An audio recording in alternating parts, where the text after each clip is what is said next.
বাংলাদেশের আদালত অঙ্গনের এক আলোচিত মুখ। অসাধারণ বাগ্মিতা আর তীক্ষ্ণ যুক্তি দিয়ে তিনি আইন পেশায় তৈরি করেছেন ভিন্ন অবস্থান। আন্তর্জাতিক অপরাধ ট্রাইব্যুনালের মামলা থেকে শুরু করে ঢাকা বিশ্ববিদ্যালয়ের ডাকসু নির্বাচন, প্রায় সব আলোচিত মামলাতেই তার উপস্থিতি। আদালতে আইনজীবী হিসেবে যুক্তি তুলে ধরে ন্যায় বিচার প্রতিষ্ঠায় তিনি নিবেদিত যোদ্ধা। ঢাকা বিশ্ববিদ্যালয়ের আইন বিভাগ থেকে পাশ করা এই আইনজীবী ছাত্র জীবনে যুক্ত ছিলেন ইসলামী ছাত্র শিবিরের রাজনীতির সাথে।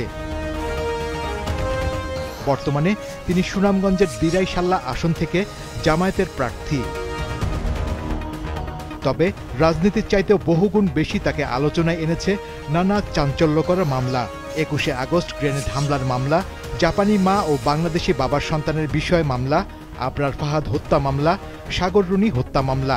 এসব মামলার প্রতিটিতেই তিনি ছিলেন দৃঢ় যুক্তির আইনজীবী। বিতর্ক তৈরি হওয়ায় জনমতের প্রতি সম্মান দেখিয়ে আবরার ফাহাদ হত্যা মামলায় আসামি পক্ষ থেকে নিজেকে সরিয়ে নেওয়া তার পেশাগত জীবনে এক অনন্য দৃষ্টান্ত। চ্যালেঞ্জিং মামলা নিতে তিনি পছন্দ করেন। আদালতে যুক্তিতর্ক উপস্থাপনেই তার সার্থকতা। ন্যায় বিচার ও মানবাধিকার প্রশ্নে তিনি আপোষহীন, দৃঢ়চেতা। আমাদের দ্য হট সিটের আজকের অতিথি বাংলাদেশের আলোচিত আইনজীবী অ্যাডভোকেট শিশির মনির। ফেসবুকে গত 2 দিন আগে একটি স্ট্যাটাস দিয়েছেন এবং সেখানে লিখেছেন যে সামাজিক যোগাযোগ মাধ্যম কি আসলেই সামাজিক? বিরাট বড় প্রশ্ন। আপনার প্রশ্ন দিয়ে শুরু করতে চাই আপনাকে। এটা কেন বলছি জানেন? কারণ মানুষ দেখি এমন কথাবার্তা লিখে যা আগুনে সিদ্ধ হয় না, পানিতে ভিজে না, এই সমস্ত কথাবার্তা লিখে। আবার অনেক কিছু দেখা যায় যে সরাসরি আইডি না, অনেক ভিন্ন নামে আইডি। তো এই যে লিখে, আমাকে লিখে তা না, আমি দেখি অন্যকে লিখে বকাবকি করে, বাজে শব্দ ব্যবহার করে, অত্যন্ত বাজে ছবি ব্যবহার করে, সিম্বল ব্যবহার করে। এগুলোকে দেখে মনে হয় যে সামাজিক সম্পর্কের তো আরও অবনতি ঘটবে। যে জিনিস একজন মানুষ বাস্তবে বলছেন আর তাকে কমেন্ট করে যেদিকে নিয়ে যাওয়া হচ্ছে, এটা তো ভিন্ন জিনিস। ফলে এটা সামাজিকতার জায়গায় অসামাজিকতার জন্ম নিচ্ছে কিনা, এটাই আমার অবজারভেশনে মনে হয়। ফলে আমরা কেন সামাজিক যোগাযোগ মাধ্যম বলি? কারণ যে জিনিস আমি মিডিয়াতে, সব যুগ তো আর মিডিয়াতে জায়গা পাবে না, মেইনস্ট্রিম মিডিয়াতে জায়গা পাবে না। আমি আমার মতো একটা অনলাইন প্ল্যাটফর্ম পেলাম, এটা ফেসবুক, এটা ইউটিউব, এটা আরও যে সমস্ত প্ল্যাটফর্ম আছে। তো সেখানে আমি কি এগুলো করার জন্য, আরেকজনকে বকাবকি করার জন্য, গালাগালাজ করার জন্য, মানহানি করার জন্য? এটা তো নয়। এগুলো আইনেরও ব্যাপার না, এটা কনসান্সের ব্যাপার। আইনটাতে এগুলো থামানো যাবে না। কাউকে তো বলা যাবে না যে আপনি এটাকে যদি করে থাকেন আপনাকে এই সাজা দিব, ওই করব। এটাই তো ছিল ডিজিটাল সিকিউরিটি আইন। সেটা তো স্ক্র্যাচ হয়ে গেছে, বাতিল হয়ে গেছে। তো এখন এই ধরনের কথাবার্তা বলা, চলা ফেরন, শব্দচয়ন, একজন একটা বললে মাঝখান থেকে কেটে নিয়ে আরেকটার মিনিং করে দেওয়া, একটা শব্দের একটা সেন্টেন্সের মাঝখানের শব্দটাকে আলাদা করে দেওয়া, এগুলো দেখে আমার কাছে মনে হয়েছে সামাজিকতার জায়গায় অসামাজিকতাই মনে হয় বেশি প্রাধান্য পেয়ে যাচ্ছে। বিশেষ করে যে সমস্ত বিষয়ের মধ্যে রাজনৈতিক দৃষ্টিভঙ্গি আছে এবং যে সমস্ত বিষয়ের মধ্যে সামাজিক অবস্থানগত ব্যক্তিত্বের ব্যাপার আছে, সেগুলোকে এক ধরনের টার্গেটেড বুলিংয়ের শিকার করা হচ্ছে। এই জন্যই আমি লিখেছিলাম যে সামাজিক যোগাযোগ মাধ্যম কি আসলেই সামাজিক নাকি অসামাজিক? এটা নিশ্চয়ই, এটা নিয়ে ভিন্ন মত থাকবে, এক একজনের এক এক রকম করে। আপনি যেদিন ডাকসুর একজনের প্রার্থিতার বিষয় নিয়ে রিট হলো, এই রিট নিয়ে আলোচনাও হয়েছে, সমালোচনাও হয়েছে। একদিনে আমরা একাধিক রকমের রায় দেখেছি, তারপরে আবার রায় হয়েছে, আবার শুনানির বিষয় ছিল, হয়েছে। সেই যিনি এই রিটটি করেছেন সেই প্রার্থীকে নিয়েও ঢাকা বিশ্ববিদ্যালয়ের একজন ছাত্রকে দেখেছি খুব অশালীনভাবে তিনি মন্তব্য করেছেন। তা নিয়েও বিশ্ববিদ্যালয়ের শিক্ষকরা, ছাত্ররা সবাই প্রতিক্রিয়া জানিয়েছেন। আপনি কি বলবেন, এইটা কি ঢাকা বিশ্ববিদ্যালয়ের একজন ছাত্রের মস্তিষ্ক বিকৃতির জায়গা নাকি সামাজিক অবক্ষয়ের জায়গা হিসেবেই এই স্ট্যাটাসটি এসেছে? আমার কাছে কেন জানি মনে হয় এগুলো হলো অ্যাটেনশন সিকিং। হয়তো চুপচাপ বসে রয়েছে, কেউ তাকে নিয়ে কথা বলে না, কথা বলার স্কোপও নাই। আর এখন এই সমস্ত আইনটা যেহেতু শিথিল হয়ে গেছে, সেজন্য এই সমস্ত কথা বললে অন্যরা তাকে নিয়ে কথা বলে, মাতামাতি করে। এই যে একজন লিখে দিল একটা, মনে চাইলো ফেসবুকে, তার ফেসবুকে লিখে দিয়েছে, তাতে কি হয়েছে? ঢাকা বিশ্ববিদ্যালয়ের ছেলেরা মিছিল করতেছে, সারা বাংলাদেশের লোকেরাই মিছিল করছে। His name has been identified age N important person. আমার ধারণা a good number of people এই ধরনের হঠকারী কর্মকাণ্ড করে যেন তারা আলোচনায় থাকতে পারে। এটা one of the reasons, not the only reason, there may be other reason. এই আদার রিজনের মধ্যে একটা রিজন এটাও যে এই কথাগুলো এখানে বলে অ্যাটেনশন সিকিং করার মাধ্যমে এই যে অবক্ষয়, এই অবক্ষয়টাকে এক্সপ্রেস করে ফেলতেছে যখন ইচ্ছে তখন, যাকে ইচ্ছা তাকে। অমুককে ট্যাগ করা যায়, তমুককে ট্যাগ করা যায়, তমুককে যাকে আমি বিরাট এক কাজ করেছিলাম ঢাকা শহরের পরকীয়া প্রেমের উপরে। তো সেখানে আমি দেখেছি পরকীয়া প্রেমের যে সূত্রপাত হয় তার প্রায় 83% পরকীয়া প্রেমের সূত্রপাত হয় অনলাইন। কেন? একটা টার্গেটেড লোককে সে আইডেন্টিফাই করে, রিচ করে। যখন অনলাইন মেকানিজম ছিল না তখন রিচ করা ওয়াজ ভেরি ডিফিকাল্ট। মনে মনে হয়তো ভাবতো, রাস্তায় হয়তো দেখতো, কিন্তু দেখার পরে আর তাকে আইডেন্টিফাই করতে পারতো না। কিন্তু এখন অনলাইনে আইডেন্টিফাই করে ফেলে, আইডেন্টিফাই করে টু দি পয়েন্ট নীরবতার মুহূর্তে কমিউনিকেট করতে পারে। তখন কাউন্টার অ্যাটাক হয়, কাউন্টার কথা হয়, আস্তে আস্তে ইন্টিমেসি বিল্ড আপ করে। ফলে এখানে মনে হয় এই যে অবক্ষয়ের জায়গাটা যদি ঠিক করা না যায়, আর অ্যাটেনশন সিকিং জায়গা থেকে, আরেকটা কথা এখানে বলা ইম্পর্টেন্ট, আপনি দেখবেন সারা দুনিয়াতে যখন কাউন্টার টেরোরিজম এবং টেরোরিস্টদের অ্যাটিচিউডটা ছিল, তাহলে তখন আপনি দেখবেন সারা পৃথিবীতে বেশ কিছু অ্যাটাক হতো। হঠাৎ করে মসজিদের ভিতরে অ্যাটাক, হঠাৎ করে দেখবেন স্কুলে বিরাট বড় অ্যাটাক, হঠাৎ করে দেখবেন যে আপনি জনসম্মুখে বিরাট বড় অ্যাটাক, সে ধরা খেয়েছে, সে নিজেও হয়তো কোনো কোনো জায়গায় আত্মহত্যা করে ফেলেছে। এগুলোর সাইকোলজিক্যাল স্টাডি হয়েছে।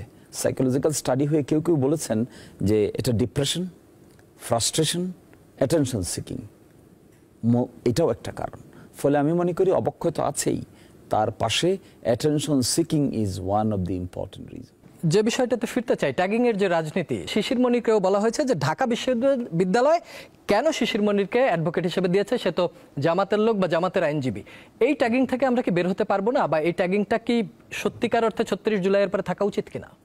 আমি শুনেছি যিনি বলেছেন, আমার কাছে মনে হচ্ছে তার এই মন্তব্যটা খুবই শিশুসুলভ, এবং আমার বয়সের তুলনায় তার বয়স অলমোস্ট হাফের কাছাকাছি।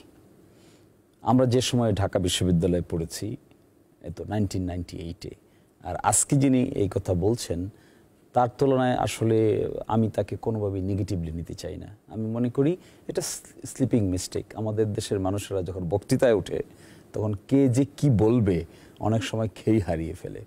তো আমি মনে করি আমাদের দেশের নেতৃত্বের মধ্যেও, সকল দলের নেতৃত্বের মধ্যে এরকম ফোবিয়া আছে, যখনই মাইক পায়, সামনে কিছু লোক পায়, দুনিয়ার সব কিছু উদ্ধার করে ছাড়ে। কিন্তু একান্তে কথা বললে দেখা যায় আসলে ওটা ওই পর্যন্তই সীমাবদ্ধ, এর বাইরে কিছু না। ফলে তাকে আমি ছোট ভাই হিসেবে সম্বোধন করে কালকে আনসার দিয়েছি, এখন আমি তাই বলবো। আমি মনে করি যে এই কাজটি একেবারে ইন্টেনশনালি সে করেনি। বক্তৃতার একেবারে স্পিড আপের মুহূর্তে এটা হয়তো মুখ দিয়ে মুখ ফুসকে বের হয়ে আসছে। আর আইনজীবীর পেশা তো আইন পেশাই। পৃথিবীর বড় বড় আইনজীবীরা সকলেই রাজনীতির সঙ্গে সম্পৃক্ত ছিলেন। ভারতীয় উপমহাদেশে যারা আইন পেশায় বিখ্যাত লোক ছিলেন সকলেই আইন পেশার সঙ্গে জড়িত ছিলেন। মহাত্মা গান্ধী থেকে শুরু করে আমাদের দেশের বড় বড় আইনজীবীরা, আমাদের দেশের উভয় পার্টিতে এবং 3-4টে পার্টিতে, বড় বড় পার্টি, সব পার্টিতেই বড় বড় আইনজীবীরা যুক্ত আছেন। তার মানে এটা নয়, আইন পেশা তো ইফিসিয়েন্সি বেসিস। এটা কার ইফিসিয়েন্সি কতটুকু সেটার উপর নির্ভর করবে। কে কোন রাজনৈতিক দলের মতাদর্শে বিশ্বাসী এটার উপর নির্ভর করবে না। একটা আছে ব্যক্তিগত choice, to do politics, not to do politics. আরটা হলো efficiently solve the legal problem. তো ইফিসিয়েন্টলি কেউ যদি লিগ্যাল প্রবলেম সলভ করতে পারে, no matter what political party he belongs to, একেবারে নিউট্রাল লোকেরাই যে সব ইস্যু প্রবলেম সলভ করতে পারবে তা তো না। আমাদের দেশে ক্রিটিক্যাল আইনি জটিলতা যারা সলিউশন করেছেন লাস্ট 54 ইয়ার্সে, many of them were involved with political parties, but they were good lawyers at the same time. There is no harm. DUCSU নিয়ে যে রিটটি ছিল সেটা তো একজন প্রার্থীর প্রার্থিতা নিয়ে ছিল, কিন্তু রিটের কোন পয়েন্টে, যেটা সোমবারে হলো, আমি সোমবারটা নিয়ে কথা বলতে চাই, সোমবার আদালতে কি উপস্থাপনা করলেন বা রিট পক্ষের আইনজীবীরা কি উপস্থাপনা করলো যে ডাকসু স্থগিত হয়ে গেল? রিট পক্ষের আইনজীবীরা নিজেরাও আসলে ডাকসু স্থগিত চায়নি। তারা চেয়েছিল একজন প্রার্থীর প্রার্থিতাকে চ্যালেঞ্জ করেছে। তো একজন প্রার্থীতাকে চ্যালেঞ্জ করেছে, যখন হাইকোর্ট ডিভিশন রুল দিল তখন ওই প্রার্থীকে জবাব দিতে হবে। তখন হাইকোর্ট ডিভিশন কনসিকুয়েন্সিয়াল রিলিফ বলে ইংরেজিতে এটাকে, তা বলল যে যদি সে জবাব দিতে দিতে ইলেকশনের টাইম চলে যায় তাহলে তো in the mean time DUCSU election হওয়ার আগেই কিংবা পরে চলে যাবে, 9 তারিখে তো নির্বাচন। তাহলে উনি এই বিবেচনায় তিনি নির্বাচনকেও স্থগিত করলেন এবং কারণ দর্শালেন এবং একটা রিপোর্ট দিতে বললেন। এই প্রেক্ষাপটে এটা হয়েছে। কিন্তু আমি মনে করি এই ধরনের কর্মকাণ্ড পরিচালনা করা উচিত না। একটা এত ঢামাডুল পিটিয়ে ছাত্রদের মধ্যে উৎসাহ উদ্দীপনা ছড়িয়ে গেছে, সকল দল মতের লোকেরা অংশগ্রহণ করছে, সেখানে ইলেকশন 9 তারিখে, 26 তারিখে বাছাই কমপ্লিট হয়ে গেছে, 23 তারিখে প্রাথমিক বাছাই হয়েছে, কেউ কমপ্লেন দায়ের করে নাই। এখন 26 তারিখের আরও 5 দিন পরে এসে হাইকোর্টে রিট পিটিশন করে ইলেকশনের ঢামাডোলটাকে ডিস্টার্ব করাটা আমি মনে করি this is very bad attitude that will create hindrance in the establishment of Democratic process in the university premises. এবং আমার বিবেচনায় that was not the right decision. এই জন্যই চেম্বার জাজ স্টে করে দিয়েছেন। শিশির মনির, একটু আপনার বেশ কিছু আলোচিত মামলা আছে, একটু মামলায় ফিরতে চাই, মামলা নিয়ে কথাও বলতে চাই। দর্শকদের বা পুরো বাংলাদেশের মানুষেরই অনেকগুলো মামলা নিয়ে আগ্রহ আছে। আমি সবচাইতে আলোচিত মামলা হিসেবে আমরা সাংবাদিকরা যেটা মনে করি সাগর রনি হত্যা মামলা, যে মামলা অনেকবার পিছিয়েছে এবং আপনি বলেছেন যে কিছু ইঙ্গিত আছে অতীতে তদন্ত প্রক্রিয়া বাধাগ্রস্ত করা হয়েছে। কি পেয়েছেন আপনি বাধাগ্রস্তের জায়গাটাতে? প্রথম বাধাগ্রস্ত করা হয়েছিল এই মামলাটাকে তদন্তের জন্য র্যাবের কাছে ট্রান্সফার করা হয়েছিল। RAB was not constituted for investigation. The RAB itself is an implementation mechanism force. RAB কখনো ইনভেস্টিগেশন এজেন্সি হিসেবে ইফিশিয়েন্টলি ডিল করার ক্ষেত্রে রিকগনাইজড কোনো বডির নাম না। বাংলাদেশে আছে দুটো বডি, একটা হলো সিআইডি, ক্রিমিনাল ইনভেস্টিগেশন ডিপার্টমেন্ট, আর একটা আছে হলো পুলিশের মধ্যে PBI, police bureau of investigation. এরা specifically design and designated for conducting complex investigation. র্যাবের কাছে ট্রান্সফার করে দেওয়া হয়েছিল তখন একটা রিট পিটিশনের মাধ্যমে। রিট পিটিশনটা হয়েছিল তখন পাবলিক ইন্টারেস্ট লিটিগেশন, যে জজ সাহেব সে আদেশ দিয়েছিলেন, তিনি এখন কারাগারে আছেন।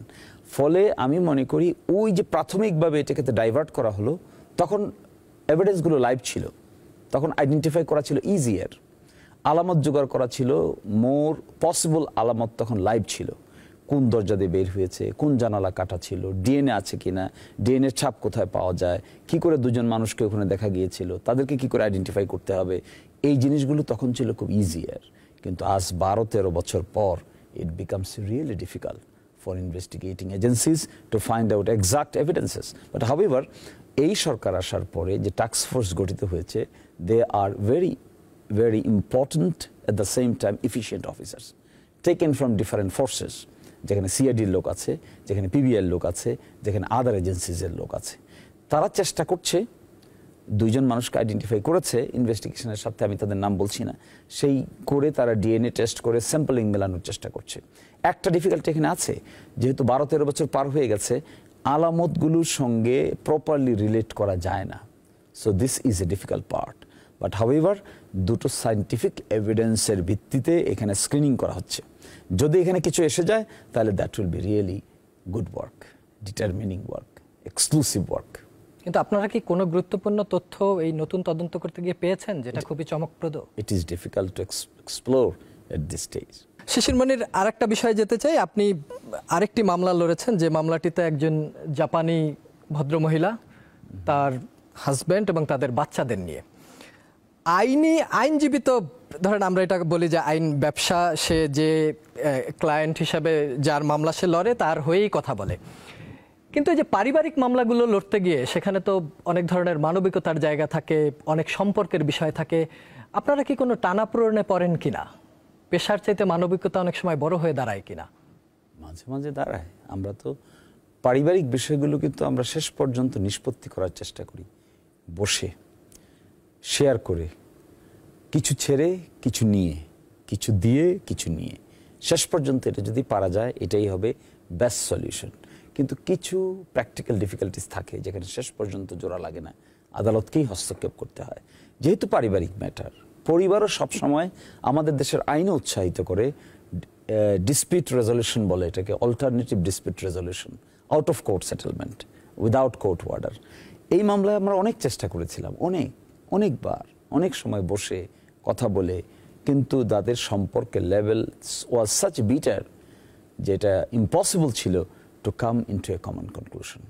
কিন্তু ডেফিনেটলি এই ধরনের ডিকটমি কাজ করে, এই ধরনের ইনডিসিশন কাজ করে, এই ধরনের ইমোশনাল অনেকটা বলবো ব্ল্যাকমেইলিং কাজ করে, এবং ইমোশনাল ইনফ্লুয়েন্স কাজ করে, সামটাইমস ইমোশনাল ইন্টেলিজেন্সও কাজ করে, এবং সব কিছু মিলিয়ে আইনের বাইরে চেষ্টা করি আমরা how to solve it out of the court, but there are some issues যেগুলো শেষ পর্যন্ত পারা যায় না।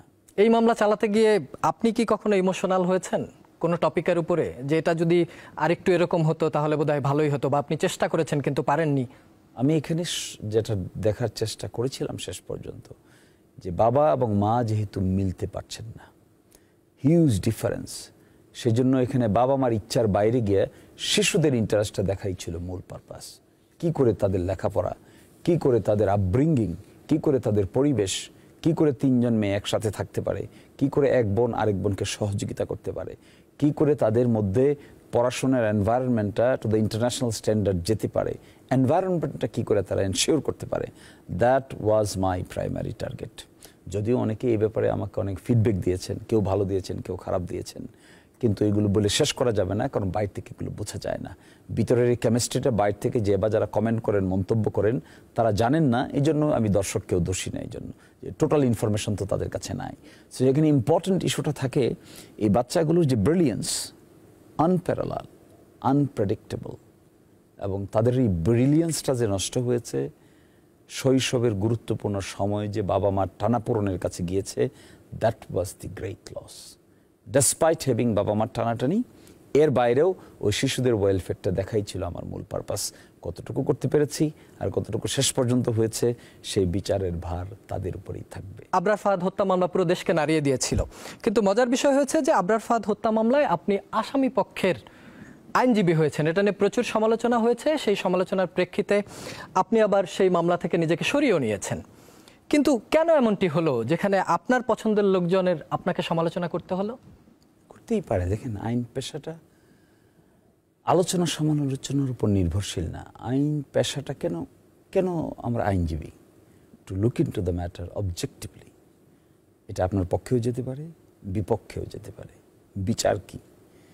বিচার মেনে নাও, যদি তোমার পক্ষে যায়, ইভেন তোমার আত্মীয় স্বজনের বিপক্ষেও যায়, তারপরেও বিচারকে মেনে নাও। ন্যায় বিচার কিন্তু এরকমই, খালি চোখে আপনি ন্যায় বিচার দেখতে পারবেন না।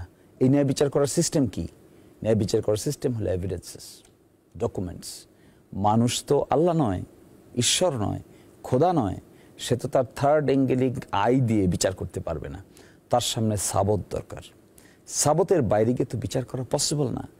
আমি যে কয়জনের পক্ষে এখানে ওকালতনামা দায়ের করেছিলাম, হাইকোর্টে আর্গুমেন্টও করেছি আমি একদিন, আমার কাছে মনে হয়েছে যে পরিমাণ সাজা এদেরকে দেওয়া হয়েছে, যেভাবে দেওয়া হয়েছে, যে ধরনের এভিডেন্সের উপর ভিত্তি করে দেওয়া হয়েছে, দ্যাট ওয়াজ নট প্রপার।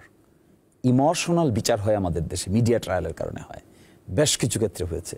এটা নুসরাতের ক্ষেত্রে হয়েছে, আমাদের দেশে ইকরাম হত্যার ক্ষেত্রে হয়েছে। আমি মনে করি আবরার হত্যার মামলার ক্ষেত্রেও কিছু ইমোশনাল বিচার হয়েছে। সবার ক্ষেত্রে বলছি না আমি, কিছু কিছু ক্ষেত্রে ইমোশনাল বিচার হয়েছে। আমাদের দেশের নিম্ন আদালতের বিচারকদের এত বড় মিডিয়া বার্ডেন সামলানোর নার্ভাস সিস্টেম অনেকেরই থাকে না। যখন হিউজ প্রেশার আমরা দেওয়া শুরু করি, তখন এভরিডেজ business become a very বার্ডেনসাম business for a জাজ লাইক এন অ্যাডিশনাল ডিস্ট্রিক্ট জাজ অর এ ডিস্ট্রিক্ট জাজ অর এ সেশন জাজ। ডিফিকাল্ট ফরে এই যে মিডিয়া ট্রায়াল, কিন্তু সারা পৃথিবীতে এই মিডিয়া ট্রায়ালের উপর অনেক বই আছে। আপনি দেখা যাবে, আপনি দেখবেন নুসরাতের মামলা 14 জনকে মৃত্যুদণ্ড দেওয়া হচ্ছে, 16 জনকে। এটা হাইকোর্টে শুনানি হচ্ছে। আই এম কোয়াইট শিওর এই 16 জনের ভিতরে 5-6 জন ছাড়া বাকি সবাই খালাস পেয়ে যাবে। তাহলে এই যে 16 জনকে আপনি মৃত্যুদণ্ড দিলেন, 6 বছর মৃত্যুর ছেলে থাকলো, কি পেলেন? What you got there. এবং আবরার ফাহাদ হত্যা মামলায় I am quite sure if objectively the বিচার ওয়াজ ডান, তাহলে সেখানে দেখবেন এভিডেন্সের অভাবে অনেকের ক্ষেত্রেই এরকম ঘটনা ঘটতে পারত। ফলে আমরা আইনজীবী হিসেবে একটা মামলা যখন পরিচালনা করব, তখন আপনি বাইরে থেকে অনেক কথাই বলতে পারেন, আরেকজন বাইরে থেকে অনেক কথাই বলতে পারে। So it is my professional duty to look in to the matter objectively. Who did what was his responsibility, to what level he was responsible, the degree of responsibility, the quantum of sentence to be determined. যেখানে degree of রেসপন্সিবিলিটিটা আমি fix up করতে পারছি না, সেখানে একজন মানুষকে আমি মৃত্যুদণ্ড কিভাবে দিব? মৃত্যু থেকে কি লাইফ দিব? নাকি 10 বছর দিব, নাকি 5 বছর দিব, নাকি খালাস দিব, এটাই তো সাবজেক্ট ম্যাটার অফ ডিসকাশন। এবং বাংলাদেশের আইনের যে এক্সেপশনস আছে, আইনজীবীর কাছে কেন যাবে মানুষ? To look into the matter professionally, to come up with a proper solution within the periphery of law. Until and unless a lawyer can give a proper solution within the boundary of law. Boundary of law তে যেটা আছে, অতীতে এই বিচারগুলো কিভাবে সম্পন্ন হয়েছে, বাংলাদেশের solution না পেলে ভারতীয় সাবকন্টিনেন্টে যেতে হবে, সেখানে সলিউশন না পেলে ইউরোপ, আমেরিকা, অস্ট্রেলিয়া, কানাডায় যেতে হয়। তখন আমরা নজিরগুলোকে বিশ্লেষণ করতে হয়। এই ওয়ার্কটা বার্ডেনসাম, হাইলি সেন্সিটিভ ওয়ার্ক এটা। অ্যাট দ্য সেম টাইম এটাকে আমরা যখন টিজের জায়গায় নিয়ে যাব, অবস্ট্রাকশনের জায়গায় নিয়ে যাব, তাহলে ন্যায় বিচার ব্যাহত হবে। এমন তো হতে পারে আপনি যাকে সাজা দিতে চান আপনার মতো করে, কোর্ট আপনার মতো নাও দিতে পারেন। তারপরে আপনি যদি ফিউরিয়াস হয়ে যান, তাহলে তার ন্যায় বিচার কারো পক্ষে করা পসিবল না। আপনাকে ফিউরিয়াস হলেও আপনি কোথায় যাবেন? উচ্চ আদালতে যাবেন। সেখানে ফিউরিয়াস হলে কই যাবেন? তার উপরের আদালতে যাবেন। তা না করে যদি আপনি অবস্ট্রাকশন ক্রিয়েট করেন, যে মৃত্যুর ছেলে আছে তার কি ন্যায় বিচার পাওয়ার আকাঙ্ক্ষা নাই? অবশ্যই নিশ্চয়ই আছে। আবার যে মৃত্যুবরণ করেছে তার কি ন্যায় বিচার পাওয়ার আকাঙ্ক্ষা নাই? অবশ্যই আছে। যে ভিকটিম, তার জন্য ন্যায় বিচার কি? সে একটা ইমপ্রপার লোককে যদি মৃত্যুদণ্ড দেওয়া হয়, এটা কি তার প্রতি ন্যায় বিচার হবে? To the victim? একদমই না। তাহলে প্রপার লোকটাকে দিতে হবে মৃত্যুদণ্ড তার ডেথের কারণে। নিশ্চয়ই ভিকটিম এটা চায় না যে তার মৃত্যু হয়েছে, এই জন্য যাকে ইচ্ছা তাকে ধরে আপনি ডেথ পেনাল্টি দিয়ে দেবেন। So this is a misunderstanding. এইটাই আমি বলেছিলাম যে এই জন্য মাঝে মাঝে আমি এই কথা বলার চেষ্টা করি যে সামাজিক যোগাযোগ মাধ্যম কি আসলেই সামাজিক কিনা। একদমই তাই। আপনি যেহেতু নিম্ন আদালতের উদাহরণ টানলেন, গত মঙ্গলবারে সংবিধানের 116 অনুচ্ছেদ ও পৃথক সচিবালয় প্রতিষ্ঠার প্রশ্নে আপনি যে রিট করেছিলেন, সেই রিটের ঐতিহাসিক রায় হয়েছে। কতটুকু কার্যকর হবে এটা নিশ্চয়ই আমরা সামনেই দেখতে পাবো। এই রায় নিয়ে আপনি খুশি কিনা এটা একটা বিষয়, আর কোন কোন পয়েন্টে আপনার চাওয়াগুলো ছিল, রিটের পয়েন্টগুলো কি ছিল, এটা যদি একটু দর্শকদের জন্য উন্মোচন করেন। আমি খুব খুশি। আমি মিষ্টি খাবো এই খুশির কারণে। মিষ্টি আমি এত বেশি খাইতে চাই না, এটা ডায়াবেটিক প্রবণ হয়ে যাবে, কিন্তু খাবো, ইচ্ছা করেই খাবো। This is the history in Bangladesh. It never have happen in this subcontinent at all. And এটা যে বাংলাদেশে হবে, এটা I could not believe it, but it was being taken positively and accordingly judgment has been delivered. So important issue is বাংলাদেশের নিম্ন আদালতের বিচারকরা সবচাইতে বেশি অপারেশনের শিকার। যে যখন ক্ষমতায় আসে তাদেরকে কানে ধরে ডানে বামে উত্তরে দক্ষিণে বান্দরবনে সুন্দরবনে ঈশানে নগ্নিনে ঘোরায়। কাকে বেল দিবে, কাকে বেল দিবে না, রাতে কাকে কোর্ট বসাবে, কাকে সাজা দিবে, কাকে ইলেকশন উপযুক্ত করবে, কাকে অনুপযুক্ত করবে, এই যে instruction comes through law ministry. So by this writ petition, what happened? By this writ petition, the law minister lost his control over the subordinate judiciary. Now, the Supreme Court alone is capable to control the subordinate judges. আরেকটা জিনিস দেখেছি, অত্যন্ত brilliant জাজদেরকে নিম্নে appointment দেওয়া হয়, কিন্তু এই appointment দেওয়ার পরে তারা যেহেতু স্বাধীনভাবে ওয়ার্ক করতে না পারার কারণে তারা মেন্টালি অনেকেই সাপ্রেস হয়ে যায়। তাদের যে ইন্টেলেকচুয়াল ক্যাপাসিটি আছে এটা তারা অ্যাপ্লাই করতে পারে না। কেন অ্যাপ্লাই করতে পারে না? Because of unwanted huge mounting pressure. ফলে যখন যে বাতাস যেদিকে ঘুরে তাদেরকে বাতাস অনুযায়ী বিচার করতে হয়, ন্যায় বিচারের ধারণা বিঘ্নিত হয়, জনগণ বিচার ব্যবস্থার উপরে আস্থাহীনতায় ভোগে। এই জায়গাগুলো যদি কনফিডেন্সটা বিল্ড আপ হয়, আমি চেয়েছিলাম সুপ্রিম কোর্টের উপর ন্যস্ত হোক, হয়েছে। আমি চেয়েছিলাম বিচারকদের যে শৃঙ্খলা বিধি আছে এটা স্ক্র্যাচ হয়ে যাক, এটাকে বাতিল করে দেওয়া হোক, বাতিল হয়েছে। আমি চেয়েছিলাম সেপারেট জুডিশিয়াল সেক্রেটারিয়েট গঠিত হোক, এটিও গঠনের জন্য 90 দিনের মধ্যে নির্দেশনা দেওয়া হয়েছে। এই ঘটনাটা আমাদের দেশের ইতিহাসে একটা গ্লোরিয়াস চ্যাপ্টার ওপেন করছে। একই টাইমে বিচার বিভাগকে রাজনৈতিক করায়ত্ত থেকে মুক্তির দ্বার উন্মোচন করে দিচ্ছে। আর থার্ড হলো বিচারকরা তাদের ডিগনিটি অ্যান্ড প্রেস্টিজ ফেরত পাবে। এই জন্য আই এম হ্যাপি টুডে। এর ফলে কি আপনি মনে করছেন যে নির্বাহী বিভাগ থেকে বিচার বিভাগের যে মুক্তির জায়গা সেটা সুনিশ্চিত হবে? আর একটা হচ্ছে নিম্ন আদালতে বিচারক নিয়োগের ক্ষেত্রে যে প্রক্রিয়া হয়, আগামী রাজনৈতিক যে সরকার আসবে তারা কি আপনার এই রায় আবার থাকবে, নাকি এটা আবার অন্য কোনো নতুন রিট হয়ে ঘুরে যেতে? নিম্ন আদালতের বিচার নিয়োগের প্রক্রিয়া সকল রাজনৈতিক আমলে ইজ ভেরি স্বচ্ছ।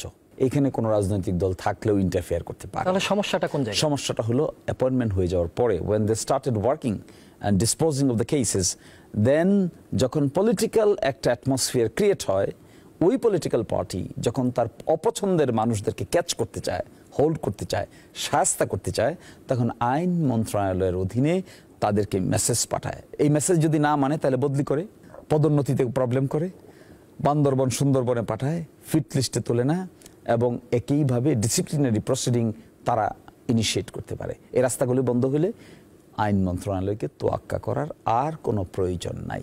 হ্যাঁ, তাহলে তাদের কি করণীয়? তাদের ডিসিপ্লিনারি রুলস আছে, বিচারকদের আচরণবিধি আছে, তারা আচরণবিধি মেনে চলবে। আচরণবিধিতে যদি তারা কোনো প্রবলেম করে, না মানে, ঘুষ খায়, নানান ধরনের অ্যাপ্রোচ করে, স্বজনপ্রীতি করে, তাহলে অ্যাকর্ডিংলি তারাও ডিসিপ্লিনারি অ্যাকশনের মধ্যে পড়বে। কিন্তু আইন মন্ত্রণালয় কর্তৃক না, এটা হবে সুপ্রিম কোর্ট কর্তৃক। আইনজীবীরা রাজনীতি করলে আইনজীবী থেকেই পরবর্তীতে যখন সিনিয়র হয় বিচারকের নিয়োগ হয়, আইনজীবী অ্যাটর্নি জেনারেল হয়, রাষ্ট্রের বিভিন্ন দায়িত্ব পালন করে, সত্যিকার অর্থে রাষ্ট্রের জন্য কাজ করার ক্ষেত্রে কোনো ব্যত্যয় তৈরি করে কিনা? দেখুন, আইন পেশা আর রাজনীতি ওতপ্রোতভাবে জড়িত। কারণ যে সমস্ত বিষয় নিয়ে রাজনীতি হয় এগুলোই আইনের মূল কেন্দ্রবিন্দু।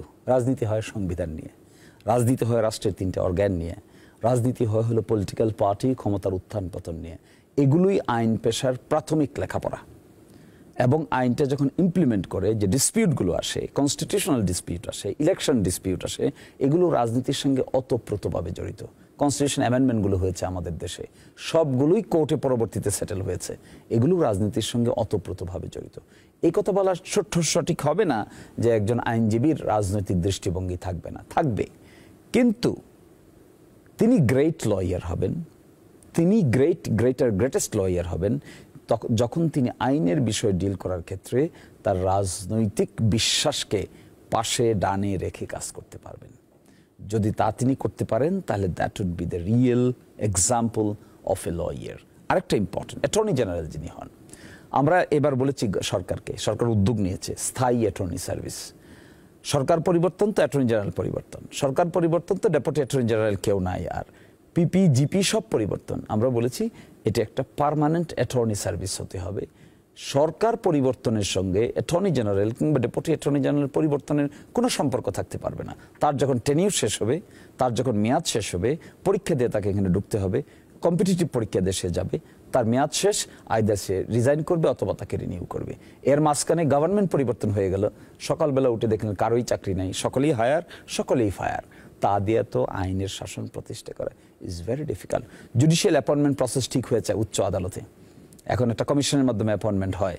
নিম্ন আদালত বিচার বিভাগ যদি এখন প্রকৃত অর্থে স্বাধীনতা ভোগ করতে পারে, ইন্ডিপেন্ডেন্ট ইনভেস্টিগেশন এজেন্সি যদি ফিট করা যায়, আর ইন্ডিপেন্ডেন্ট প্রসিকিউশন সার্ভিস যদি ফিট করা যায়, I can tell you, my dear brother, I can tell you that would be a real golden period of Bangladesh.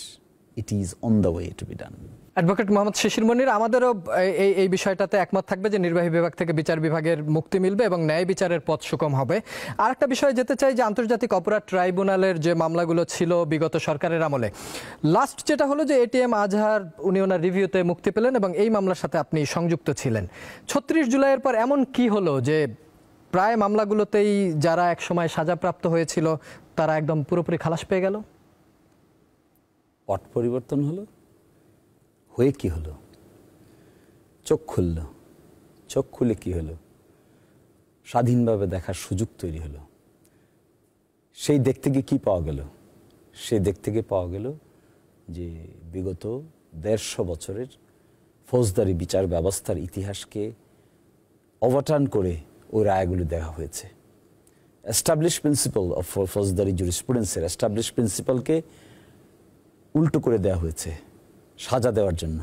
এটি যখন আমাদের সুপ্রিম কোর্ট ভিতরে ঢুকলেন, চোখ ওপেন করে ঢুকলেন, ইন্ডিপেন্ডেন্টলি দেখলেন, বায়াস না হয়ে দেখলেন, তখন দেখা গেল তাহলে বিচার ব্যবস্থাকে চেঞ্জ করা হলো কেন?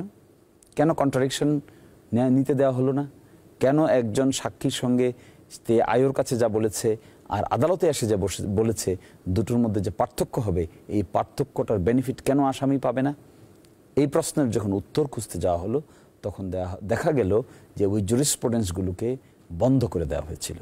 আমাদের এই বর্তমান আপিল বিভাগ এসে এই জুরিসপ্রুডেন্স রিওপেন করেছেন, এটার নামে রিভিউ। যে ফোকাস পয়েন্ট দিয়ে, যে চোখ দিয়ে আগে দেখা হয়েছিল, সেই চোখটা ছিল বায়াস।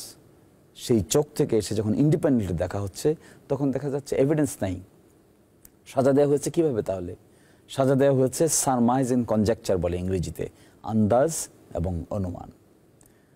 অমুককে সাজা দেওয়া হচ্ছে, এই জন্যই সাজা দেওয়া হচ্ছে যে অমুক অমুক এই দলের অমুক, কিন্তু তার অফেন্স কি, কি করেছেন, কাকে কি করেছেন, কি কোয়ালিটি সাক্ষী এসেছে, সেই সাক্ষী কি বলেছে, তাকে ক্রস এক্সামিনেশন করা গেল কিনা, ক্রস এক্সামিনেশন পরে সে টিকছে কিনা, তার মধ্যে কন্ট্রাডিকশন আছে কিনা, নাকি বলছেন আমাদের পূর্ববর্তী আপিল বিভাগ যে এই সমস্ত মাইনর কন্ট্রাডিকশন, কিন্তু আমাদের বর্তমান আপিল বিভাগে এসে দেখছেন এগুলো শুধু মাইনর কন্ট্রাডিকশনই না, এত ডিপ কন্ট্রাডিকশন। এগুলোকে যদি অ্যাকসেপ্ট করা হয় তাহলে বিচারিক জুরিসপ্রুডেন্সে পরিবর্তন হয়ে যায়। বর্তমান সময়ে এসে এটি করা হলো, এবং তার একটা সাক্ষ্য দিয়েছিলেন তৎকালীন প্রধান বিচারপতি জনাব এস.কে. সিনহা। তার একটা বই আছে ব্রোকেন ড্রিম। এই ব্রোকেন ড্রিমে একটা চ্যাপ্টার আছে, ইন্টারন্যাশনাল ক্রাইমস ট্রাইব্যুনাল চ্যাপ্টার। কি করেছেন তিনি, how he met the then prime minister secretly, এবং কিভাবে কনভিন্স করেছেন ট্রাইব্যুনাল এস্টাবলিশ করার ক্ষেত্রে, কাকে কাকে দিতে হবে, কাকে কাকে আনতে হবে, এই সব কিছু আমরা আদালতে যখন পড়ে শোনালাম তখন দেখা গেল that trial was nothing but a product of malafide prosecution, অসৎ উদ্দেশ্য প্রণোদিত বিচার। এগুলো আদালতের রায় আসবে, পূর্ণাঙ্গ রায় প্রকাশ হলে পরে শর্ট অর্ডার প্রকাশিত হয়েছে। এখন যে আবার আন্তর্জাতিক অপরাধ ট্রাইব্যুনাল তাদের কার্যক্রম শুরু করেছে, এবং এই বিগত ফ্যাসিস্ট সরকারের আমলে যে ঘটনাগুলো ঘটেছে সেই মামলাগুলো নিয়ে হচ্ছে, এমন কি হবে যে যদি ধরেন কখনো যদি আবার এই সরকারের পরিবর্তন হয়, আবার কোনো রাজনৈতিক দল ফিরে আসে, তখন আবার তারা কি বলবে যে তখনও কেউ উর্দি পরা চোখ দিয়ে দেখেছে এবং সেইভাবে বিচার করেছে, আগের বিচার ভুল ছিল? তা যদি এখন দেখে তাহলে বলবে, এখন যদি সেই সততার আশ্রয় নেয় তাহলে বলবে, আমরাই বলবো। এখন আমরা বলি বিচার করতে গিয়ে কোনো সততার আশ্রয় নেওয়া যাবে না, কনক্রিট এভিডেন্স জোগাড় করতে হবে। অনুমান ভিত্তিক কাউকে সাজা দেওয়া যাবে না। আপনি যতই পারসেপশন হোক না কেন অমুক অমুককে মেরেছে, এই পারসেপশনের ভিত্তিতে বিচারিক সিদ্ধান্ত নেওয়া যাবে না। বিচারিক সিদ্ধান্ত নিতে গেলে আপনাকে কনক্রিট এভিডেন্স হাজির করতে হবে। এই ট্রাইব্যুনালের সবচেয়ে বড় ক্রিটিসিজম সেটাই হবে যদি তারা এই বিচারিক প্রক্রিয়া মেনটেন করতে গিয়ে প্রপার এভিডেন্সেস হাজির করা ছাড়া আন্দাজ, অনুমান, গল্প, সাহিত্য, নাটক এবং পত্রিকার রিপোর্টের উপর ভিত্তি করে, তাহলে বিচার হবে না, একই ঘটনা ঘটবে।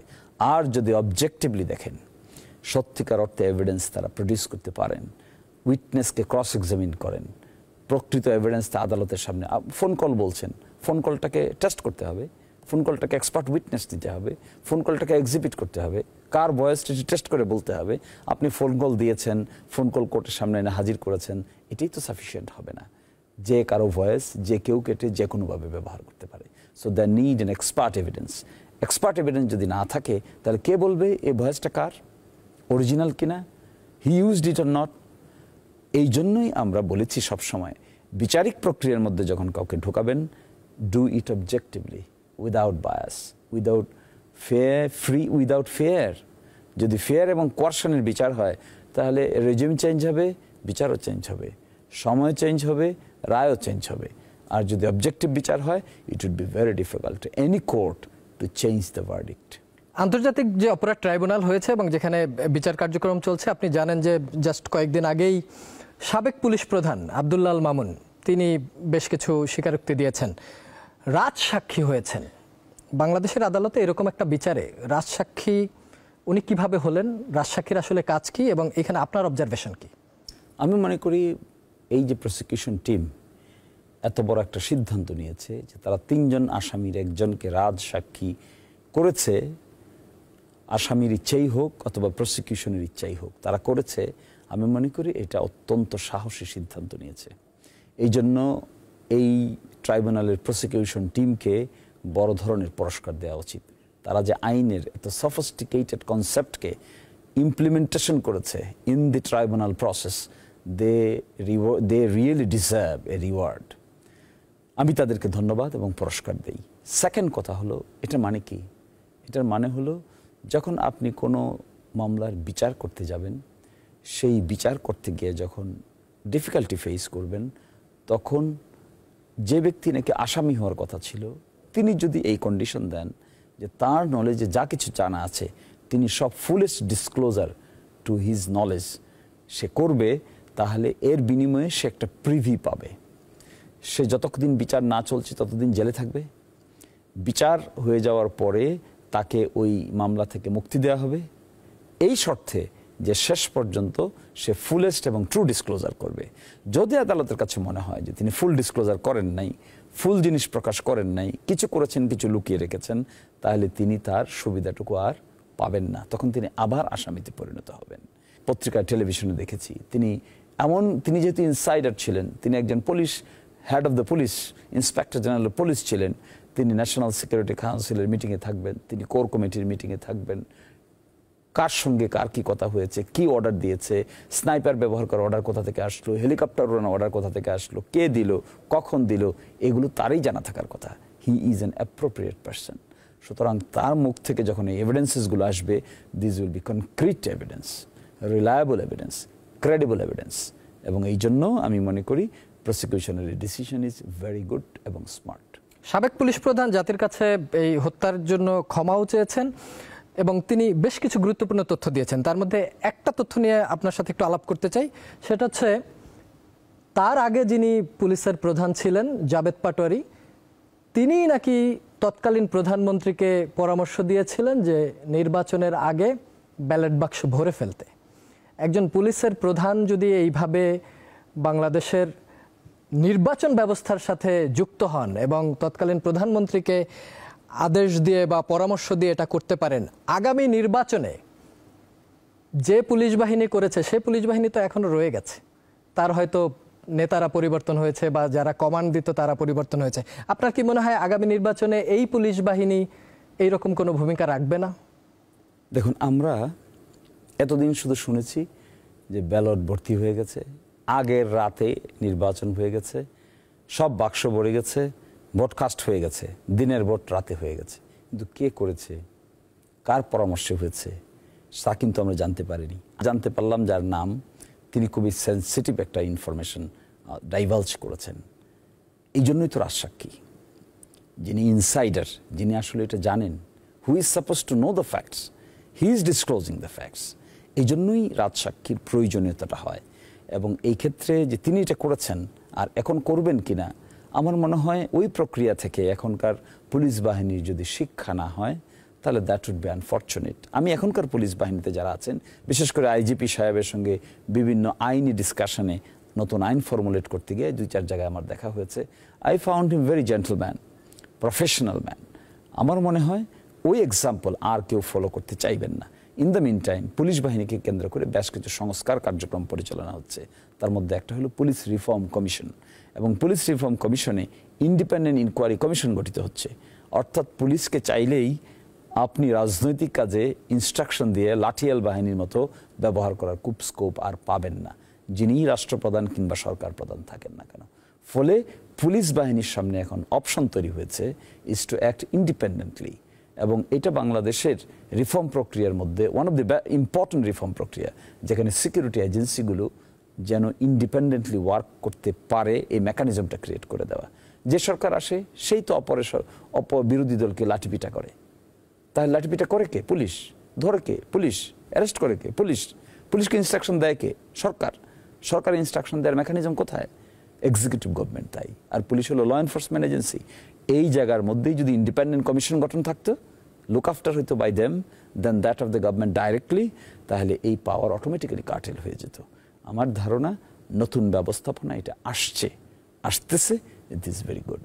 জনাব শিশির মনির, বাংলাদেশের রাজনীতিতে সবচাইতে গুরুত্বপূর্ণ যে মামলাটি, এবার সেটি নিয়ে কথা বলতে চাই। 21শে আগস্টের গ্রেনেড হামলা মামলা আপনারা রিভিউ করলেন, রিভিউর রায় হলো এবং সবগুলো রায় উল্টে গেল।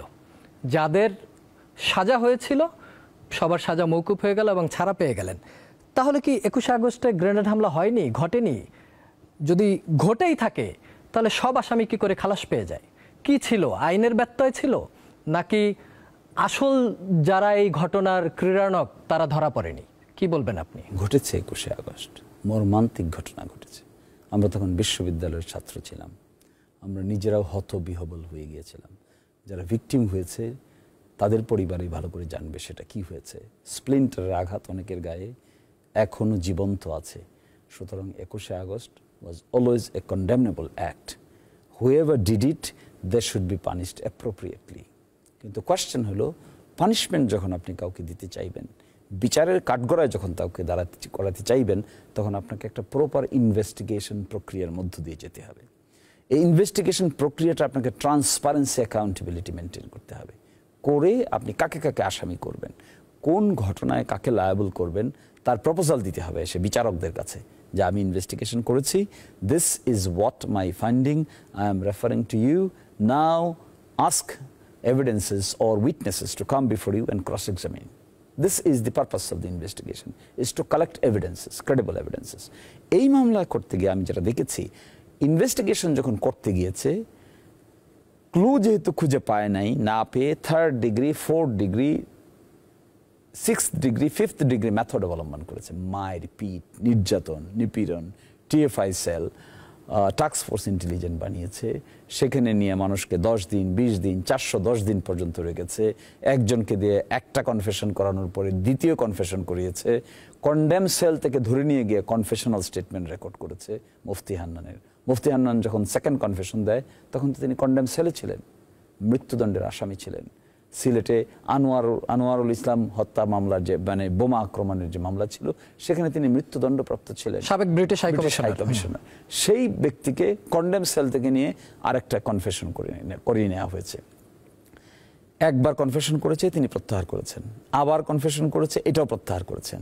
342 স্টেজে আসছে, লাস্ট স্টেজে এবার তিনি এক্সিকিউট হয়ে গেছেন। তিনি তার বক্তব্য আদালতে তুলে ধরতে পারেননি। তিনি আসামি, তার ভাই আসামি, তাও সেও কনফেশন দিয়েছে। প্রতিটা কনফেশনের পিছনেই 410 দিন থেকে শুরু করে সর্বনিম্ন 18 দিন পর্যন্ত টিএফআই সেলে বন্দী ছিল। তাহলে ইনভেস্টিগেশনটা কি করা হয়েছে? মারপিট, 3rd ডিগ্রি মেথড, হট চেয়ারে বসানো, ইনফরমেশন কালেকশন, এই সমস্ত কনফেশনকে আদালতের ভাষায় গ্রহণযোগ্য হয় না। যেহেতু কনফেশনাল স্টেটমেন্টই ছিল একমাত্র এভিডেন্সেস, সেই কনফেশনাল স্টেটমেন্টগুলো ফ্রি ফেয়ার ক্রেডিবল উইটনেস ব্যবহার করে নেওয়া যেত, ক্রেডিবল মেথড ব্যবহার করে নেওয়া যেত। কেন 3rd ডিগ্রি মেথডে নিতে হতো? এমন ইনভেস্টিগেশন প্রয়োজন ছিল যে ইনভেস্টিগেশনের কারণে এই ধরনের বায়াস ইনভেস্টিগেশনের প্রশ্ন না আসে। দেখেন 3টে রেজিম ছিল, একটা ছিল বিএনপি সহ 4 দলীয় জোটের রেজিম, এরপরে আসলো একটা কেয়ারটেকার গভর্নমেন্ট রেজিম, তারপর আসলো আওয়ামী লীগের রেজিম। 3 রেজিমে 3টা স্টোরি দেখতে পাবেন। এক রেজিমে ছিল জজমিয়া, আরেক রেজিমে এসে হয়েছে মাঝখানে জঙ্গি তৎপরতা, এরপরের রেজিমে এসে দেখবেন পলিটিক্যালি পুরা পলিটিক্যাল পিপলরা আসামি। তারেক রহমান সাহেব আসামি, লুৎফুজ্জামান বাবর আসামি, আলী হাসান মোহাম্মদ মুজাহিদ আসামি, পিন্টু সালাম পিন্টু আসামি, এভরিবডি সেন্টেন্স টু ডেথ। কিন্তু মাঝখানে গিয়ে দেখবেন সকল জঙ্গি তৎপরতার সঙ্গে জড়িত লোকেরা আসামি। আর প্রথম তদন্তে গিয়ে দেখবেন জজমিয়া নাটকও আছে। তাহলে কি দাঁড়াচ্ছে? এই রাষ্ট্রের সামনে মূল প্রশ্ন দাঁড়াচ্ছে, একটা ক্রিটিক্যাল ইনসিডেন্টকে প্রপারলি ইনভেস্টিগেট করার ক্যাপাসিটি কিংবা মেন্টালিটি নেই। অবজেক্টিভলি দেখতে পারি না। Offence committed, you must take it objectively. একটা সমাজে অফেন্স হতে পারে, প্রথম আপনি ঠিক করবেন অফেন্স কীভাবে প্রিভেন্ট করা যায়, প্রিভেন্ট করতে পারলেন না, ঘটবে, ঘটার পরে ঠিক করবেন how to investigate, how to bring them to justice. যদি আপনি এই প্রক্রিয়াটা দেখেন, সিভিলাইজেশন কি, এই প্রক্রিয়ায় সারা দুনিয়াতে কে কিভাবে করছে এটার উপর অনেকটা নির্ভর করে কোন জাতি কতটুকু সিভিলাইজড। এরকম একটা ঘটনা যদি অস্ট্রেলিয়ায় ঘটে, কানাডায় ঘটে, সাউথ আফ্রিকায় ঘটে, ইংল্যান্ডে ঘটে, আমেরিকায় ঘটে, how they do the investigate, how they maintain transparency and accountability. আর ভারতে ঘটলে, পাকিস্তানে ঘটলে, আর বাংলাদেশে ঘটলে কি করে এটাকে ইনভেস্টিগেট করা হয়, এগুলো দেখে আপনি বুঝতে পারবেন, মডাস অপারেন্ডি দেখে বুঝতে পারবেন who is how much civilised. ফলে আমরা রাষ্ট্র, ইমোশন আছে, অনেক কিছু আছে, কিন্তু দেখবেন আমাদের দেশে একটা জায়গায় আগুন লেগে যাক, ফায়ার সার্ভিস এসে আগুন নিভাতে নিভাতে মানুষ মরে কাত হয়ে যায়। কেন এটা হয়? Because state is not capable of handling the crisis.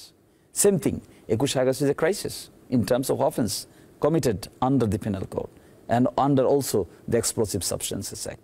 তাহলে এই ক্রাইসিসটাতে মোকাবেলা করার অর্থ কি? To investigate properly, to try them, to punish them, appropriate পার্সনকে পানিশমেন্ট দেওয়া। State could not show its capacity to identify and complete the investigation accordingly. That's why আজকে আপনি যে প্রশ্ন করছেন, এই প্রশ্নটা তাহলে কি ঘটে নাই? ঘটেছে, ক্যাপাসিটি নেই। ধন্যবাদ শিশির মনির। আমরা আইন আদালত থেকে বের হয়ে একটু ব্যক্তি শিশির মনিরে ফিরতে চাই। ব্যক্তি শিশির মনিরের জন্ম সুনামগঞ্জে, এবং বর্ষিয়ান রাজনীতিবিদ সুরঞ্জিত সেনগুপ্তর যে নির্বাচনী এরিয়া, সেটা আপনারও নির্বাচনী এরিয়া। সেই ক্ষেত্রে আপনি ঢাকা বিশ্ববিদ্যালয়ে পড়াশোনা করেছেন, কিন্তু সুনামগঞ্জ থেকে এসে বাংলাদেশে তো অনেকগুলো রাজনৈতিক দল ছিল, আপনি কেন এমন একটা রাজনৈতিক দলের সঙ্গে যুক্ত হলেন বা এমন একটা ছাত্র সংগঠনের সঙ্গে যুক্ত হলেন যাদেরকে নিয়ে বাংলাদেশের স্বাধীনতার প্রশ্ন জড়িত, যাদেরকে নিয়ে স্বাধীনতা যুদ্ধে যুদ্ধপরাধীর ট্যাগিংও জড়িত? কেন এই ট্যাগিং বেছে নিলেন? বেছে নেয় না, আমরা বিশ্ববিদ্যালয়ের ছাত্র যখন হয়েছি, তার আগে আমরা কলেজে পড়েছি। আমি ঢাকা রেসিডেন্সিয়াল মডেল কলেজে পড়েছি। তার আগে আমি ফুলথ্রো স্কুলে পড়েছি, জেলা স্কুলে পড়েছি। তারপরে এখানে ইউনিভার্সিটিতে ভর্তি হয়েছি। চলতে ফিরতে এমন কিছু লোকের সঙ্গে আমাদের দেখা হয়েছে যারা যদিও ছাত্র সংগঠনের সঙ্গে সম্পৃক্ত ছিলেন, তাদের অ্যাটিটিউডের মধ্যে এমন বিউটি এবং অ্যাট্রাকটিভ আচরণ ছিল যেগুলো আমাদেরকে, আমার মতো লোককে বড় ধরনের প্রভাব ফেলেছে মন এবং মননে। যেমন আমি বারবারই বলে থাকি, যারা আমাদেরকে এই ধরনের আদর্শের প্রতি উদ্বুদ্ধ করেছেন, তাদের বক্তৃতা বিবৃতি শুনে আমরা আদর্শিত হইনি, ইন্সপায়ার্ড হইনি। আমরা ইন্সপায়ার্ড হয়েছি তাদের অ্যাক্টিভিটি, তাদের ইমপ্লিমেন্টেশন মেকানিজম, কথা এবং কর্ম, beautification of their attitude and design, এগুলো আমাদেরকে বেশি অ্যাট্রাক্ট করেছে। আমরা যখন দেখি পার্শ্ববর্তী আরেকটা ছাত্র সংগঠন, তাদের কথাবার্তায়, চলনে বলনে এই বিউটি থাকে না, তখন ওই ট্যাগিংয়ের রাজনীতির চাইতে আমার কাছে বিউটিটা very important. Because what I am experiencing directly from a particular person, that is what is my experience. But what I am being tagged with, it is not my experience. It is somebody else is imposing something upon me. So what is my priority? My priority is what I am seeing, what I am touching, what I am catching, what I am exchanging, what I am dialoguing. This is more reliable information to me than that of hypothetical information. Who did what, when, how. আমি তো দেখছি কে আমার সঙ্গে কি করছে। এই যে বিউটিটা, এই ছাত্র সংগঠনের আপাদমস্তক এত সুন্দর করে গ্রথিত যে এই জন্যই এখানে অনেক বেশি মানুষ অ্যাট্রাক্টেড হয়। এর যে financial mechanism, it's a such a transparent accountable mechanism. এইখানে যখন আমি দেখব, পার্ট হব, ইমপ্লিমেন্ট করব, আর আরেকজন যখন দূর থেকে আমাকে অন্য ধরনের ট্যাগিং করবে, which one will attract me?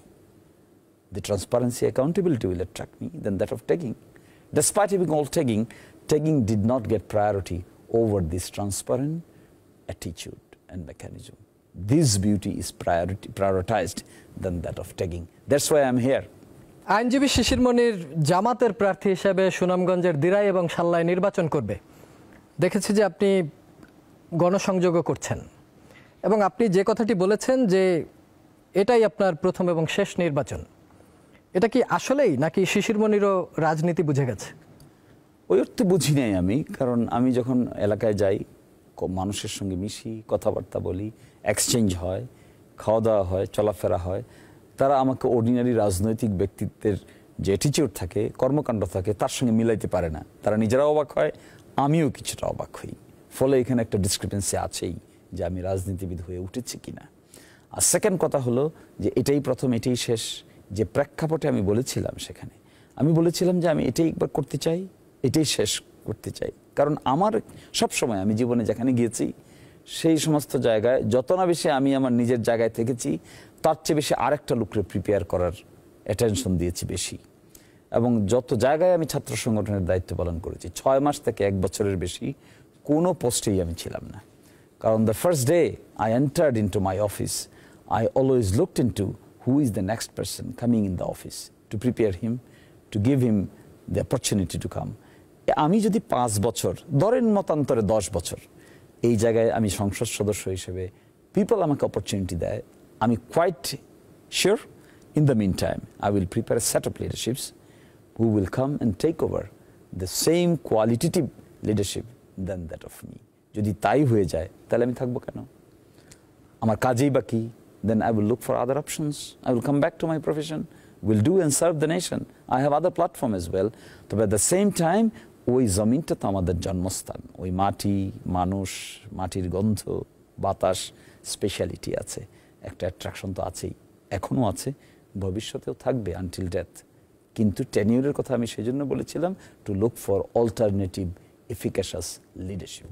শিশির মনির এমন কি পরিবর্তন আনতে পারবে যদি আপনি নির্বাচনে জিতে আসেন, সরকারি দল না হলেও যদি বিরোধী দল হন, অ্যাডভোকেট মোহাম্মদ শিশির মনির যখন এমপি শিশির মনির হয়ে যাবে, দিরাইশাল্লার জনগণের এমন কি পরিবর্তন আনতে পারবে যে জন্য শিশির মনির নির্বাচনটা করতেই চায়? 1 নম্বর পরিবর্তন, আমি রাজনৈতিক হানাহানিকে জিরোতে রূপান্তরিত করে দিব। 2 নম্বর পরিবর্তন, আমি খুঁজে খুঁজে এমন লিডারশিপ বের করব যারা পরবর্তী 50 বছর 100 বছর ওই জমিনে অনেস্টি ইন্টিগ্রিটি সহিত সার্ভিস দিয়ে যাবে। 3 নম্বর পরিবর্তন, ওই জমিনের 45,000 যুবক যারা বেকার, তাদের কর্মসংস্থানের ব্যবস্থা ওই অঞ্চলের আশেপাশেই আমি করার চেষ্টা করব। 4 নম্বর পরিবর্তন, সবচাইতে বেশি অসুবিধা যাতায়াতের, হাওড় অঞ্চল, রাস্তাঘাটের খুব অসুবিধা। আমি সেই জায়গাগুলোতে রাস্তাঘাটের মাধ্যমে একটা মালা তৈরি করার চেষ্টা করব। 5 নম্বর পরিবর্তন, ওখানে খাল খনন, নদী নালা শুকিয়ে যাচ্ছে, প্রকৃতি হাওর বাওর তার নেচার হারিয়ে ফেলছে, একসময় এন্ডেঞ্জার্ড স্পেসিসে রূপান্তরিত হবে। আমি এটাকে আবার খাল খনন এবং রিগেন করে এন্ডেঞ্জার্ড স্পেসিসকে আমি রক্ষা করতে চাই, প্রকৃতিতে ফিরে যেতে চাই। 6 নম্বর পরিবর্তন, প্রায় 13টার মতো বড় বাজার আছে, এই বড় বাজারগুলোর মধ্যে আমি উপস্বাস্থ্য ব্যবস্থা গড়ে তুলতে চাই, যেখানে স্বাস্থ্যের ক্ষেত্রে প্রাথমিক চিকিৎসা সেবা বাড়ির পাশ থেকেই লোকেরা পেতে পারবে। 7 নম্বর পরিবর্তন, আমি বর্ষার সিজনে নৌকা কিংবা স্পিডবোটের মধ্যে অ্যাম্বুলেন্স সার্ভিস চালু করতে চাই, কারণ ওই সময়টাতে আর ওখান থেকে মানুষ আর কোথাও যেতে পারে না, যেহেতু আপনার নির্বাচন এরিয়া পুরোটাই হাওর বেষ্টিত। আর সর্বশেষ কথা, আমি যেদিন চলে আসব, ওই দায়িত্ব থেকে যেদিন আমি চলে যাব, সেই দায়িত্ব থেকে আমি এটা দেখে আসতে চাই, ইট ইজ মাই ডিজায়ার, যে আমি পিপলের কাছ থেকে যখন চলে আসব, পিপল আমাকে ছাড়তে চাইবে না। এইরকম একটা এনভায়রনমেন্ট যেদিন হবে, সেই দিন আমি বুঝবো রিয়েলি আমি পাবলিক রিপ্রেজেন্টেটিভ ছিলাম। অন্যথায় আমি অর্ডিনারি রাজনৈতিক ক্রীড়নক হতে চাই না, আমি কোনো গুটিবাজি খেলতে চাই না, কোনো মানুষের অধিকারও আমি হরণ করতে চাই না। অ্যাডভোকেট শিশির মনির, আমার একদম শেষ প্রশ্ন, আপনার নির্বাচনী এরিয়াতে সংখ্যালঘু বা হিন্দু ভোটারদের সংখ্যা অনেক বেশি, আপনি যেহেতু একটা ইসলামী রাজনৈতিক দলের প্রতিনিধি হিসাবে নির্বাচন করছেন, সেই ক্ষেত্রে হিন্দু ধর্মাবলম্বীদের আপনার দল কিভাবে নেবে, আপনি কিভাবে নেবেন, বা সংখ্যালঘুরা আবার নির্যাতনের শিকার হবে কিনা ইসলামের নামে? মোটেও না। এবং আপনি আমার নির্বাচনী এলাকায় গেলে দেখতে পাবেন, আমার নির্বাচনী এলাকায় যদি 5টা মিটিং হয়, তার মধ্যে 3টা মিটিং হয় সংখ্যালঘুদের নিয়ে। আপনি আমার নির্বাচনী এলাকায় গেলে দেখতে পারবেন, যারা প্রচার করে, যারা টিমে আছে, যারা লিডারশিপ দিচ্ছে, সাব লিডারশিপ যারা ফিট করেছেন, কাজ করছেন, পরিশ্রম করছেন, দৌড়দৌড়ি করছেন, ডিজাইন করছেন, ইমপ্লিমেন্টেশন করছেন, তাদের মধ্যে অন্তত 50% ভিন্ন ধর্মাবলম্বীর লোক আছেন, মাইনরিটি কমিউনিটির লোক আছেন। ওইখানে আসলে আমার একটা এনভায়রনমেন্ট, ডিউ টু মাই পারিবারিক অ্যানসেস্টার্স রিলেশনশিপ এবং আমাদের মধ্যে আন্ডারস্ট্যান্ডিং, আমরা যেখানে বাড়ি, যেখানে আমার ঘর, সে আশেপাশের গ্রামগুলো ম্যাক্সিমামই হিন্দু অধ্যুষিত, কিন্তু কোথাও কোনো পার্থক্য আমরা ছোটবেলাও দেখি নাই, এখনো দেখি না, ভবিষ্যতে দেখবো কিনা আমি জানি না। ফলে এখানে দল কোনো বাধা না। আপনি আমার এলাকায় গেলে এটাও দেখতে পারবেন, দল মত নির্বিশেষে একটা কমন প্ল্যাটফর্ম তৈরি করার আমি চেষ্টা করছি। এবং I am fortunate enough, I should tell it very very loudly that I am fortunate enough, people started believing that আমরা কখনো কারোর জন্য ক্ষতির কারণ হব না। এবং at the same time we are trying to give enough security in so far in our capacity. এবং এট দ্য সেম টাইম এই কর্মকাণ্ডের সঙ্গে যারা জড়িত হচ্ছে, পাবলিক ফাংশনের সঙ্গে জড়িত হচ্ছে, দেখবেন কোনো রকমের কোনো হেজিটেশন ছাড়া হিন্দু মুসলিম নির্বিশেষে ইকুয়ালি অংশগ্রহণ করছে, যেন এটা তার নিজেরই কাজ।